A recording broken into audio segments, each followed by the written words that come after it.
Guys, so today I finally got my rear Steeda Endlinks in. I also have a rear TB lower control arm bar, and I have the JBR camera arms and the tow arms. I'll probably break it up into videos.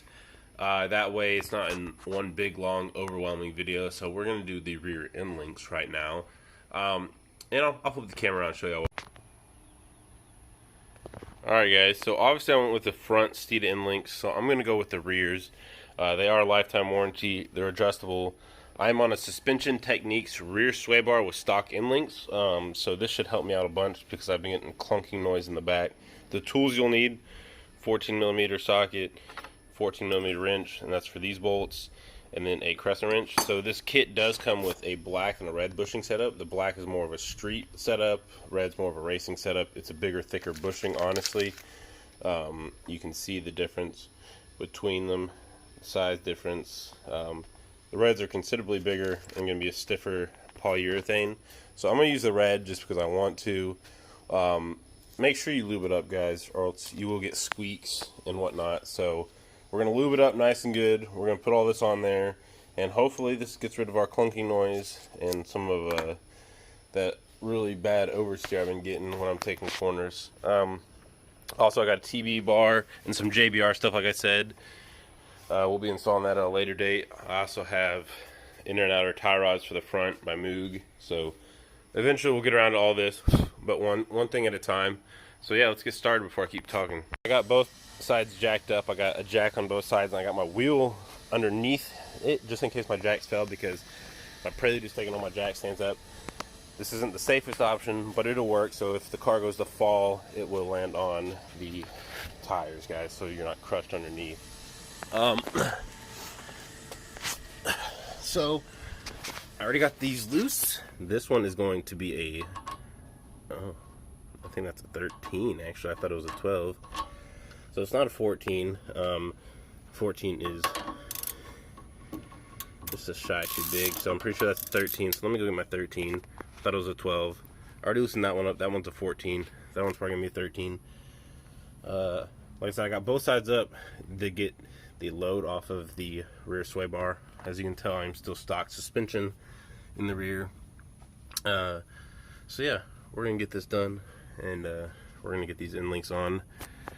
And after that, I would like to put on my rear TB bar and probably my tow arms, since I gotta take out that bolt anyway. So I'm putting on my tow arms from JBR and that rear bar and adjust all that, but that'll be a separate video after I get these Endlinks done. I got this one out. As you can see, you shouldn't be able to move it this easy. If I can move it this easy, then imagine what the suspension can do. So I'm getting a lot of clunking noise.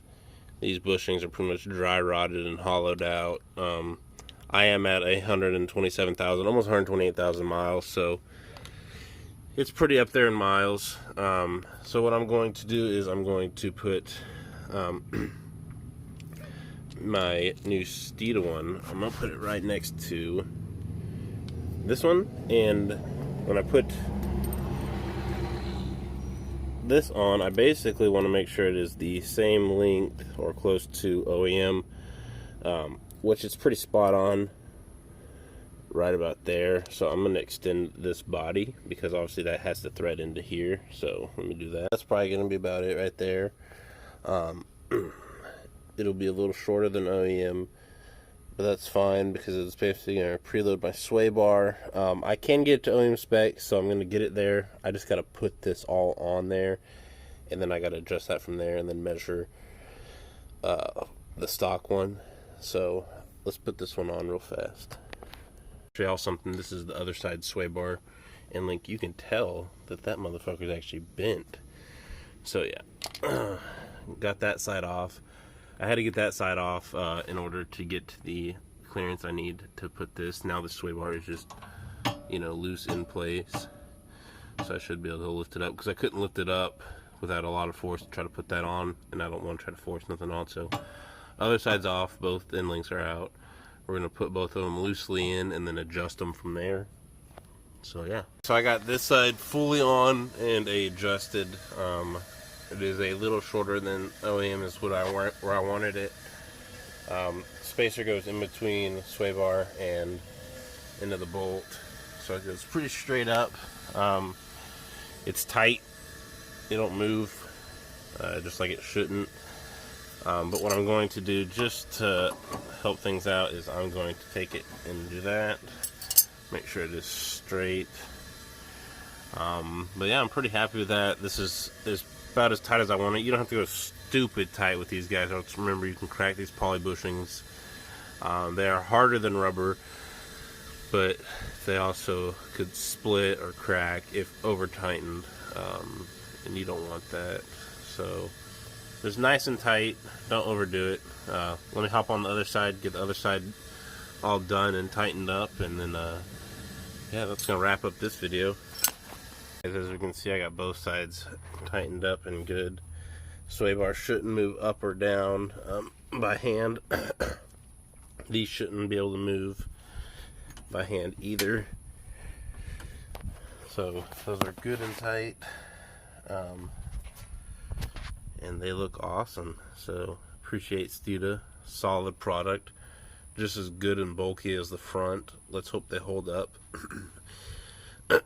My only concern is spherical bushings.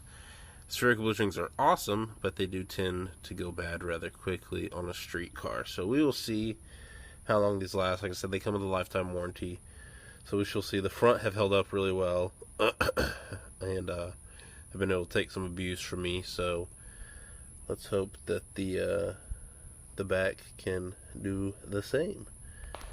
But yeah, guys, thanks for tuning in.